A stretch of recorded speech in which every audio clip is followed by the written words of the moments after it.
Hello students, তোমাদের সকলকে নববর্ষের শুভেচ্ছা। আশা করি তোমরা সবাই ভালো আছো। এই লকডাউনের মধ্যে আমরা কিছু ক্লাস নেওয়ার চেষ্টা করছি। তো আজ আমি ক্লাস 8-এর সেকেন্ড সামেটিভের মানুষের খাদ্য ও খাদ্য উৎপাদন নিয়ে আলোচনা করব। আমরা জানি যে প্রতিটি জীবের বেঁচে থাকার জন্য প্রয়োজন শক্তির, আর এই শক্তির একমাত্র উৎস হলো খাদ্য। আমরা যে সকল খাবার খাই তার আমরা কোনোটা পাই উদ্ভিদের থেকে আর কোনোটা পাই প্রাণীদের থেকে। পৃথিবীতে মানুষের সংখ্যা যেহেতু ক্রমশ বেড়েই চলেছে, সেজন্য খাদ্যের চাহিদাও বেড়ে চলেছে।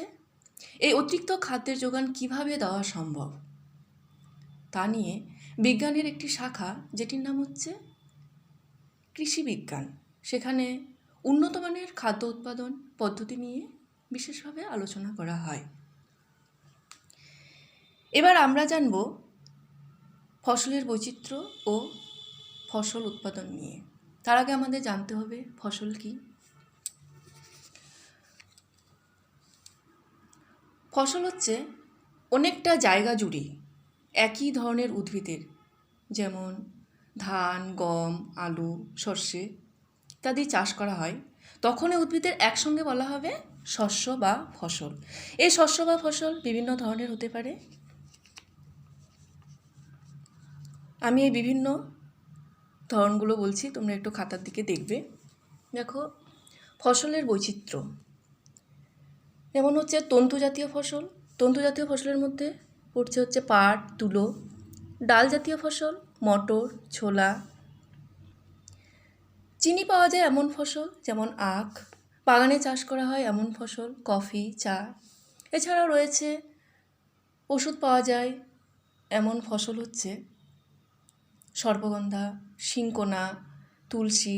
মশলা পাওয়া যায় এমন ফসল হচ্ছে গোলমরিচ, আদা ইত্যাদি। ক্ষেত্রে আমাদের একটি টার্ম মনে রাখতে হবে, যেটা হচ্ছে হর্টিকালচার বা উদ্যান বিজ্ঞান। হর্টিকালচার বা উদ্যান বিজ্ঞান হচ্ছে কৃষি বিজ্ঞানের একটি বিশেষ শাখা, যেখানে বিভিন্ন রকম আলংকারিক উদ্ভিদ, ফুল, ফল আর সবজি চাষের পদ্ধতি নিয়ে আলোচনা করা হয়। আমরা যে সমস্ত ফসল দেখলাম, এই ফসলগুলো কি হয়, কোনো একটা নির্দিষ্ট ঋতুতে কোনো ফসল খুব ভালো হয়। এবার কোন ঋতুতে হয় তার উপর ভিত্তি করে ফসলকে আবার দুই ভাগে ভাগ করা হয়। একটু খাতার দিকে দেখো, এই ভাগগুলি হচ্ছে, একটি হচ্ছে রবি ফসল আর একটি হচ্ছে খারিফ ফসল। রবি ফসল কোনগুলো?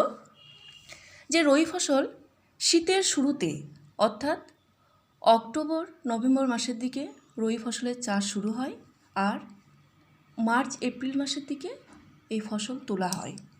রবি ফসলের উদাহরণ হিসাবে আমরা বলতে পারবো ছোলা, মটর, গম, সর্ষে। খারিফ ফসল কোনগুলো? খারিফ ফসল হচ্ছে বর্ষার শুরুতে, অর্থাৎ জুন জুলাই মাসে এই ফসলের চাষ শুরু হয়, আর বর্ষার শেষে অর্থাৎ সেপ্টেম্বর অক্টোবর মাসে খারিফ ফসল তোলা হয়। খারিফ ফসলের উদাহরণ হিসাবে বলা যায় ধান, ভুট্টা, চিনেবাদাম, সয়াবিন ইত্যাদি। এবার ফসল কিভাবে উৎপাদন করা হয় সেটা আমাদের জানতে হবে। ফসল উৎপাদনের কাজ কে করে থাকেন? একজন কৃষক। এবার একজন কৃষককে ফসল উৎপাদনের জন্য বেশ কিছুটা সময় জুড়ে নানা রকম কাজ করতে হয়। এই কাজগুলোকে বলা হয় কৃষিকাজ। এই ফসল উৎপাদনের কাজগুলো কয়েকটি ধাপের মধ্য দিয়ে সম্পন্ন হয়। এই ধাপগুলো আমি বলছি, তোমরা একটু দেখো। যেমন 1 নম্বরে রয়েছে চাষের জমির মাটি তৈরি করা, তারপরে বীজ বপন করা, সার প্রয়োগ, জলসেচ, আগাছা দমন, ক্ষতিকারক কীটপতঙ্গ থেকে ফসলকে বাঁচানো, ফসল তোলা আর ফসল সঞ্চয় করে রাখা। এবার প্রত্যেকটা পয়েন্ট নিয়ে আমি ডিটেলসে বলবো। প্রথম পয়েন্টটা কী রয়েছে? চাষের জমির মাটি তৈরি করা। উদ্ভিদের বেড়ে ওঠার মাধ্যম হলো মাটি, কারণ এই মাটিতে থাকে জল, বায়ু, খনিজ পদার্থ, জৈব বস্তু আর বিভিন্ন জীব। কোনো ফসলের চাষ শুরু করার আগে প্রথমে মাটিকে চাষের উপযোগী করে তুলতে হয়। এই জন্য ব্যবহার করা হয় বিভিন্ন যন্ত্রপাতি, যেমন লাঙল, ট্রাক্টর, নিড়ানি, পাওয়ার টিলার। এ সমস্ত যন্ত্রপাতির সাহায্যে প্রথমে মাটিকে উপর নিচ আলগা করা হয়। ফলে মাটিতে কী হয়, বায়ু চলাচল সহজ হবে। এর ফলে মাটিতে যে বিভিন্ন বসবাসকারী জীবাণু, তারপরে কেঁচো আছে, সেগুলো বেড়ে ওঠার খুব সহায়ক হয়। মাটিতে বসবাসকারী এ সমস্ত জীবেরা মাটিকে যে শুধু আলগা করে তা নয়, এ সমস্ত জীবগুলি মাটির জৈব অংশের পরিমাণও বাড়িয়ে দেয়। তাই এ সমস্ত জীবেদের বলা হয় কৃষকের বন্ধু। এই মাটিতে বসবাসকারী জীবাণুগুলি কী করে জানো, যে মৃত উদ্ভিদ বা প্রাণীদের দেহকে পচিয়ে দেয়। পচিয়ে দিয়ে ওই সমস্ত জীবের মধ্যে যে নানা যৌগ আর মৌলগুলি রয়েছে সেগুলিকে মাটিতে মিশিয়ে দেয়, যেগুলো উদ্ভিদের পুষ্টি উপাদান হিসাবে ব্যবহৃত হয়। তাহলে চাষের জমির মাটি তৈরি করা নিয়ে আলোচনা হয়ে গেল। এরপরে যে পয়েন্টটি আসছে সেটি কি, বীজ বপন করা। বীজ বপন করার জন্য একজন কৃষক প্রথমে যে কাজটি করেন সেটি বীজগুলো ভালো গুণের অধিকারী কি না সেটা একজন কৃষক দেখে নেন। ভালো গুণের অধিকারী বলতে বীজগুলো খরা ও অতিবৃষ্টি সহনক্ষম কিনা, সংক্রমণ মুক্ত কিনা, তারপরে কোন বীজটি ভালো ফলন দেবে সেই বীজগুলি একজন চাষি পছন্দ করেন। এবার বীজ বপন করার জন্য আবার বিভিন্ন রকম যন্ত্রপাতি ব্যবহার করা হয়। বীজ বপনের ক্ষেত্রে লাঙল দিয়ে জমি চাষ করার সময় লাঙলের সাথে ফানেল আকৃতির একটি জিনিস যুক্ত থাকে। এই ফানেল আকৃতির জিনিসটির সাথে 2 থেকে 3টি তীক্ষ্ণ পাইপযুক্ত থাকে। এবার বীজগুলোকে ফানেলের মধ্যে ভরা হয় আর ফানেল থেকে পাইপ বেয়ে বীজগুলো মাটির নিচে গিয়ে পড়ে। তবে বর্তমানে বীজ বপন করার জন্য উন্নত মানের যন্ত্র ব্যবহার করা হয়। এই উন্নত মানের বীজ বপন যন্ত্র ব্যবহার করার ফলে সঠিক দূরত্ব আর গভীরতায় বীজ বপন সম্ভব হয়। তাছাড়া বীজগুলো মাটি দিয়ে ঢাকা পড়ে যায়, ফলে পাখিরা বীজগুলো খেতে পারে না।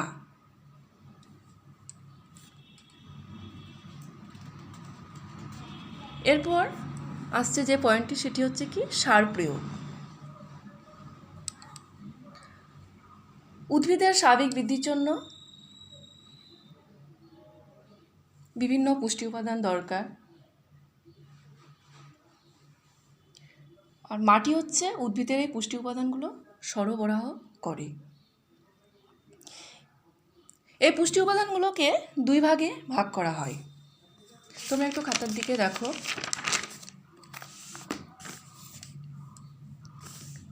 একটি ম্যাক্রোনিউট্রিয়েন্টস বা মুখ্য খাদ্য উপাদান, আর একটি মাইক্রোনিউট্রিয়েন্টস বা গৌণ খাদ্য উপাদান।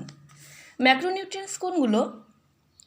ম্যাক্রোনিউট্রিয়েন্টস উদ্ভিদের পুষ্টির জন্য এগুলি বেশি পরিমাণে লাগে, যেমন carbon, hydrogen, oxygen, nitrogen, magnesium, sulphur, phosphorus, calcium.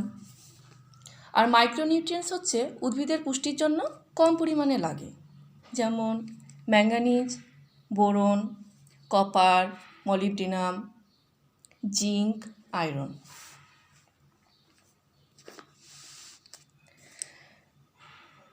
একটা জিনিস লক্ষ্য করলে দেখা যায় যে বেশিরভাগ অঞ্চলে চাষিরা কখনো জমিকে অনাবাদি হিসাবে ফেলে রাখেন না। জমিতে কোনো না কোনো ফসল ফলিয়েই যান। ফলে কী হয় জানো, যে মাটিতে থাকা যে উদ্ভিদের পুষ্টি উপাদানগুলো রয়েছে এগুলো একসময় ফুরিয়ে আসে, তাই জমিতে কী করতে হয়,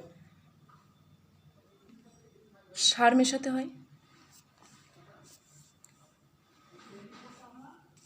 এই সারগুলো হচ্ছে দুই রকমের, একটা হচ্ছে খাতার দিকে দেখো একটু, জৈব সার, আরেকটি হচ্ছে অজৈব সার। জৈব সার কোনগুলো?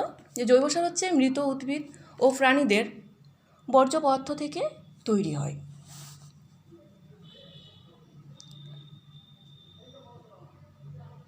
জৈব সার তৈরি করার ক্ষেত্রে একজন কৃষক কী করে থাকেন, যে মানে নাও বিভিন্ন সবজি, ফলের খোসা, তারপরে মৃত উদ্ভিদ ও প্রাণীদের বর্জ্য পদার্থকে প্রথমে খোলা জায়গায় একটি গর্ত খুঁড়ে রেখে দেন। তারপরে বিভিন্ন ব্যাকটেরিয়া, ছত্রাক বিয়োজন ঘটিয়ে ওই বর্জ্য পদার্থগুলোকে পচিয়ে জৈব সারে পরিণত করে। এবার অজৈব সার। অজৈব সার হচ্ছে প্রকার রাসায়নিক পদার্থ যেগুলি সার কারখানায় তৈরি করা হয়। এই অজৈব সার হচ্ছে প্রধানত 3টি মৌলের ঘাটতি পূরণ করে। এই মৌলগুলি হচ্ছে নাইট্রোজেন, ফসফরাস, পটাশিয়াম। বাজারে এই সারটি হচ্ছে এনপিকে সার হিসাবে ব্যবহৃত হয়। এই এনপিকে সারে নাইট্রোজেন, ফসফরাস আর পটাশিয়াম বিভিন্ন মাত্রায় মেশানো থাকে। তবে কিছু অজৈব সারে এই 3টি উপাদানের যে কোনো একটি উপাদান উপস্থিত থাকে। এরকম কিছু অজৈব সারের নাম আমি বলছি, যেমন urea, potassium sulphate, ammonium nitrate, তারপরে সুপার ফসফেট ইত্যাদি। তবে অজৈব সার ব্যবহার করার ক্ষেত্রে কিছু আবার সমস্যা দেখা যায়।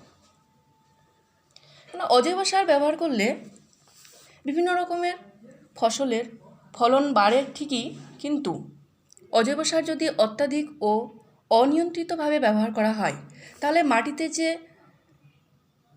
বিভিন্ন রকম উপকারী মাইক্রো অর্গানিজমগুলো রয়েছে সেগুলোর বৃদ্ধি বাধাপ্রাপ্ত হয়। ফলে মাটির উর্বরা শক্তি বা উৎপাদন ক্ষমতা কমে যায়। এছাড়া অজৈব সার ব্যবহার করলে কি হয়, যে জমির পার্শ্ববর্তী যে পুকুর বা নদী রয়েছে সেখানে বিভিন্ন রকম যৌগ মিশ্রিত জল সেই জলাশয়ে গিয়ে মেশে, ফলে জলদূষণ ঘটে। তাই মাটির উর্বরা শক্তি বজায় রাখতে বর্তমানে অজৈব সারের পরিবর্তে জৈব সার ব্যবহার করার চেষ্টা করা হয়। এছাড়া জৈব সার ব্যবহার করলে আরও কিছু সুবিধা পাওয়া যায়। যেমন জৈব সার ব্যবহার করলে কি হয়, মাটি রন্ধ্রযুক্ত হয়, ফলে মাটিতে বিভিন্ন রকম গ্যাসের আদান প্রদান হয়। তাছাড়া মাটির জল ধারণ ক্ষমতা বাড়ে, মাটিতে যে বিভিন্ন রকম জীবাণুগুলো রয়েছে সেগুলো ভালো বৃদ্ধি ঘটে। তারপরে মাটির গঠন উন্নত করতে সাহায্য করে। আরেকটা কথা এক্ষেত্রে আমাদের মনে রাখতে হবে যে মাটিতে সার ব্যবহার না করেও মাটি থেকে হারিয়ে যাওয়া উদ্ভিদের পুষ্টি উপাদান আবার প্রাকৃতিক উপায়ে ফিরিয়ে আনা সম্ভব হয়। কিভাবে আমি বলছি, তোমরা একটু দেখো।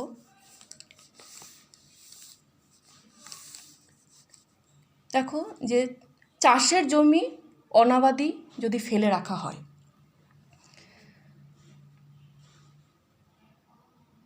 ধরো কোনো একটি মাঠে কোনো এক সময় জমিতে কোনো ফসল চাষ না করে জমি যদি এমনিতে রেখে দেওয়া হয় তাহলে কি হয়, ওই সময়ে মাঠে জমা হওয়া বিভিন্ন মৃত উদ্ভিদ, প্রাণী বা অন্যান্য জৈব বস্তু নানা রকম জীবাণুর ক্রিয়ায় পচে গিয়ে মাটিতে মিশে যায়। ফলে মাটি তার ফুরিয়ে যাওয়া উপাদানগুলো আবার ফিরে পাবে। আরেকটি উপায় হচ্ছে শস্য আবর্তন বা ক্রপ রোটেশন।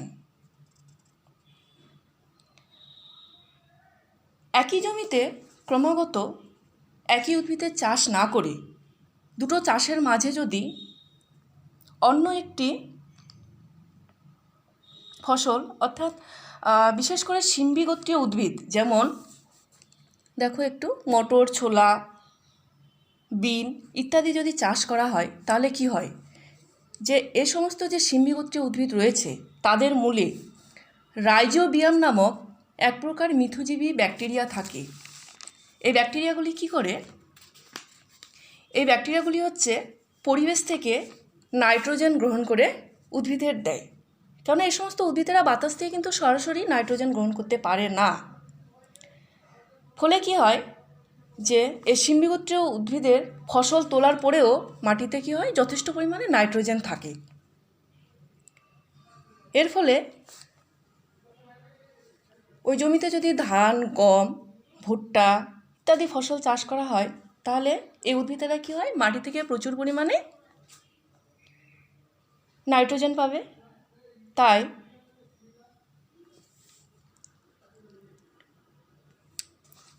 এই ধরনের ফসল একবার চাষ করে মাঝে যদি সিম্বি গোত্রীয় উদ্ভিদের ফসল চাষ করা হয় তাহলে মাটি তার হারানো নাইট্রোজেন যৌগ আবার ফিরে পায়।